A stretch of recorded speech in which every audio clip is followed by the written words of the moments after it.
അഗസ്ത്യർകൂട് പശ്ചിമഘട്ടത്തിലെ ഒരു ദിവ്യശിഖരം, പ്രകൃതിയുടെ ശ്വാസമെന്ന് പറയാവുന്ന മല.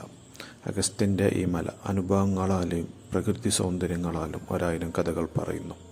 ഇവിടെ ഓരോ ചെടിയിലും ഔഷധഗുണം ഒളിഞ്ഞിരിക്കുന്നു. കാടുകൾ, അരുവികൾ, പുൽമേടുകൾ, മലകൾ, അവയിൽ ഒളിഞ്ഞിരിക്കുന്ന ജീവജാലങ്ങൾ. പ്രകൃതിയുടെ സ്വഭാവം ഇവിടെ ഭയത്തോടെയും ആസക്തിയോടെയും കാണപ്പെടുന്നു. ഈ മലശിഖരം മഹർഷി അഗസ്ത്യൻ്റെ തപോഭൂമി എന്ന് വിശ്വസിക്കുന്നു. അതിനാൽ ഓരോ യാത്രക്കാരനും ഒരു ആധ്യാത്മിക തീർത്ഥാടനം പോലെ ഈ യാത്രയെ കാണുന്നു. ഞങ്ങൾ ഈ യാത്ര ആരംഭിച്ചത് ബോണക്കാട് നിന്ന്. ബോണക്കാട്ടിലെ ഫോറസ്റ്റ് ചെക്ക് പോസ്റ്റിൽ രജിസ്ട്രേഷൻ കഴിഞ്ഞ് ഒരു ചെറിയ ബാഗുമെടുത്ത് കുറച്ച് വെള്ളം, കുറച്ച് കരുത്ത്, അതാണ് ഞങ്ങളുടെ പങ്കാളി. മയക്കാടുകൾക്ക് നടുവിലൂടെ കയറുന്ന പാത, നിശബ്ദതയും പച്ചപ്പും നിറഞ്ഞ കാട്.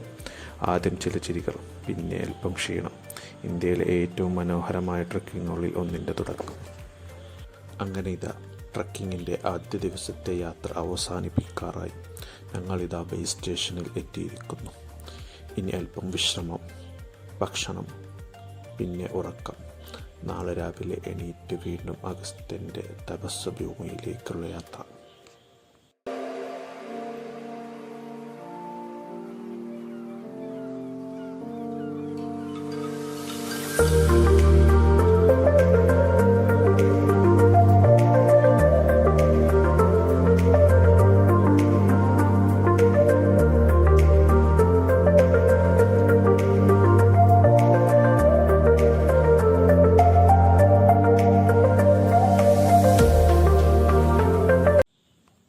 രാവിലെ പ്രഭാത ഭക്ഷണം കഴിച്ച് അഗസ്ത്യൻ്റെ കൊടുമുടിയിലേക്ക് കയറാനായി കാത്തിരിക്കുമ്പോഴതാ തലയും ചുമട്ടുമായി കുറേ പേർ നടന്നു വരുന്നു.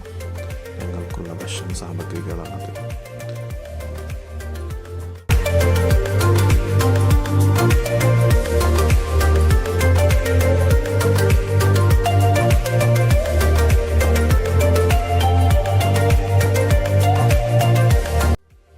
അങ്ങനെ നിങ്ങൾ പ്രകൃതി മനോഹരമായ ആ കാനനപാതയിലൂടെ അഗസ്ത്യൻ്റെ മണ്ണിലേക്ക് നടന്നു നീങ്ങി.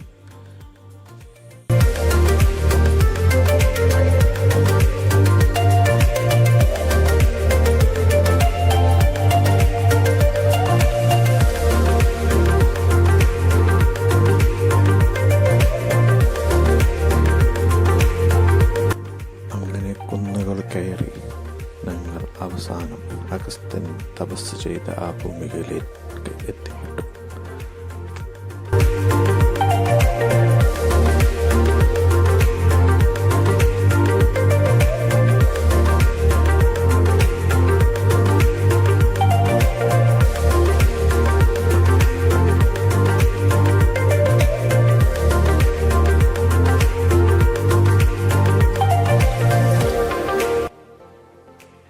ഞങ്ങളങ്ങനെ അഗസ്ത്യൻ്റെ ഭൂമികയിൽ പ്രകൃതി ഭംഗി ആസ്വദിച്ചു കൊണ്ടങ്ങു നിന്നു.